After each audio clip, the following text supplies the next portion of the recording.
Masih ingat Temi Rahadi? Dulu jadi idola Lesti Kejora, vakum selama 7 tahun bakal kembali main film. Bagi Anda pecinta sinetron dan film drama di Indosiar, masih ingat sosok aktor tampan, Temi Rahadi? Dulu Temi Rahadi menjadi aktor yang populer hingga digandrungi kaum hawa, termasuk diidolakan Lesti Kejora. Meski begitu, Temi Rahadi sempat vakum selama 7 tahun, namun kini kabar terbaru Temi Rahadi akhirnya memutuskan untuk kembali bermain film. Setelah sekian lama vakum dari dunia hiburan tanah air, aktor Temi Rahadi kembali bermain dalam sebuah judul film.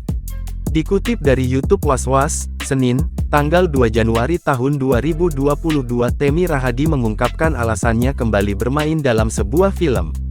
Temi Rahadi menyebut tokoh yang ia perankan dalam film terbarunya cukup menarik. Pasalnya dalam film tersebut Temi Rahadi memerankan tokoh yang merupakan pejuang dua garis menanti hadirnya buah hati.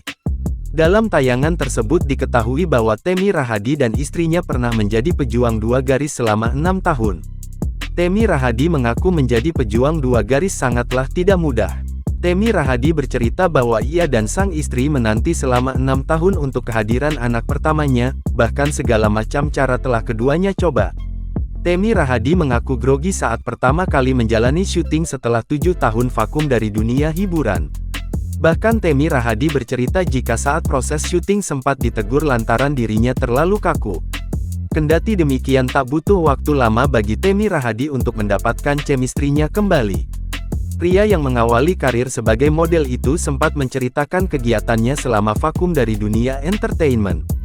Temi Rahadi menyebut ia lebih fokus pada bidang kesehatan selama 7 tahun belakangan.